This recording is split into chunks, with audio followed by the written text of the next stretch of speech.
my channel. Today we're making a really easy recipe. It's our spring vegetable pasta bake.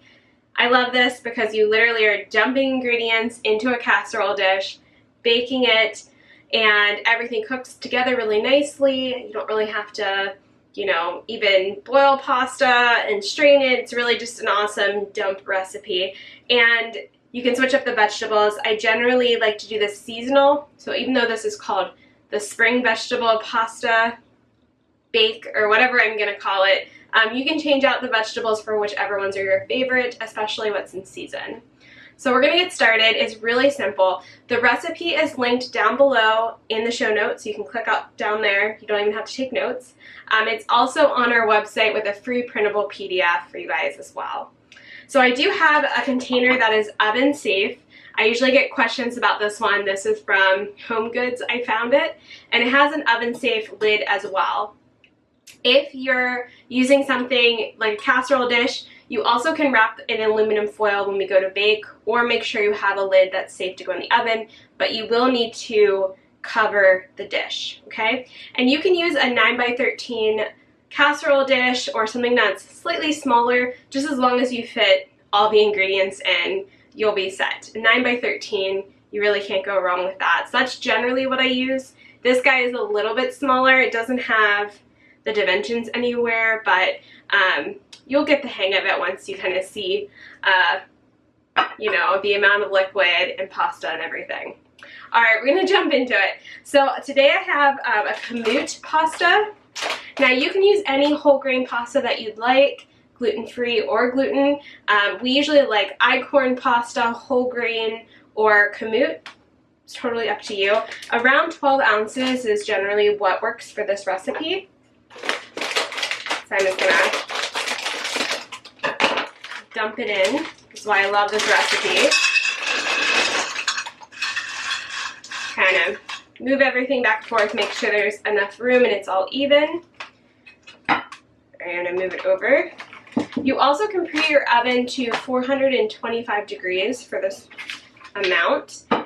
And we're gonna add in all the vegetables. So this is really easy. You can use cherry tomatoes. You don't even have to half them. You can put them in whole. They'll blister and be really nice and juicy and cooked through.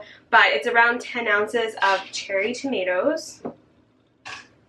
Hopefully they don't roll away from me. And then I also have 6 ounces of broccoli and 6 ounces of some asparagus chopped. Now that's around 3/4 cups of each.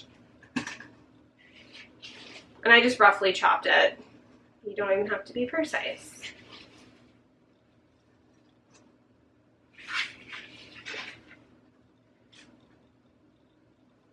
All right, I actually might move this to a casserole dish just because it's a little overstuffed that I want, so give me 1 second. I got my 9x13 casserole dish right on the side. Sometimes I can fit it in depending on how big I chop things, sometimes not.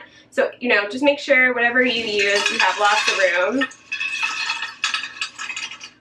I'll save this for another dish. Alright, and then when everything is just in here, we haven't added any of the liquid yet, I just like to toss it, which makes it really easy, especially if you use a bigger casserole pan, because that lets you incorporate everything really nicely. So all of the dry ingredients are in. So what we're gonna do now is we're gonna make the sauce that's gonna steam with it. Super easy. We have 2 cups of vegetable broth. You don't even need a blender for this, just a whisk. 2 cups of a non-dairy milk, unsweetened and unflavored. And then I have our seasonings, really simple seasonings. I have 1 tablespoon of Italian seasoning, and I also have 2 tablespoons of nutritional yeast. Now you can play around with the seasonings and put in what you like.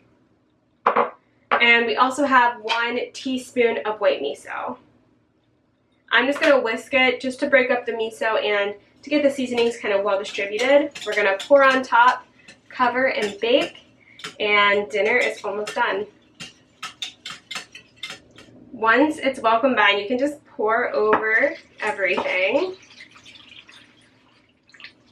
And it's gonna cook down quite a lot, so if it looks like it's kind of in a lot of liquid for this recipe. It cooks down to make this creamy sauce for your pasta, so no worries on that. Just gonna give everything a toss. I like to just make sure everything is like slightly coated. It won't be completely submerged, which is fine. It's just gonna steam everything together. But I do like to not leave any of the pasta really wet or really dry. I like to get everything wet. So I just go through real quick and just mix everything until it's well combined. Alright, once everything is coated and you have everything ready to go, you can just take some aluminum foil, or if you have a lid that is oven safe. We're going to make sure it's covered. We're going to bake this for 20 minutes. Take the covering off, give it a nice stir after 20 minutes, and bake it for an additional 20. Now, it's all going to depend on what pasta that you use. Some cook quicker and some cook longer. So after you do the 20 minutes and you've mixed everything through, you know, just check on it maybe every 10 minutes. After that, whenever your pasta is done, that's when you know this recipe is complete. You just don't want to overcook your pasta. That's really the only way you can mess this recipe up. So it's going to steam, get nice and creamy. The liquid that we put in kind of becomes this nice sauce. You don't need any other pasta sauce. It's just a beautiful light dish, and I'm really excited to share with you guys this. So again, we're putting it in the oven at 425 degrees for 20 minutes, taking the cover off, stirring it just to mix everything up, putting the cover back on. You don't ever cook this without the cover on for 20 more minutes, but you should check it just to make sure your pasta doesn't overcook. Alright, I'm going to go put this in the oven. After it comes out of the oven, you can give it a nice toss. It makes the perfect amount of sauce for it.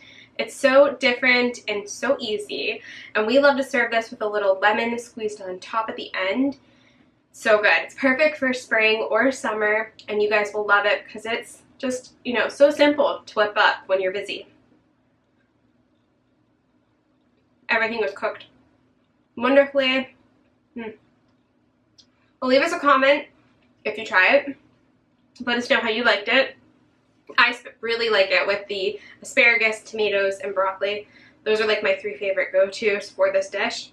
But you can always change up the vegetables, and I can't wait to hear what you think of it. Check out our website for a free printable PDF down below. I'll see you guys real soon for the next one. Please subscribe, and I'll see you guys next time. Bye. Such an easy dinner.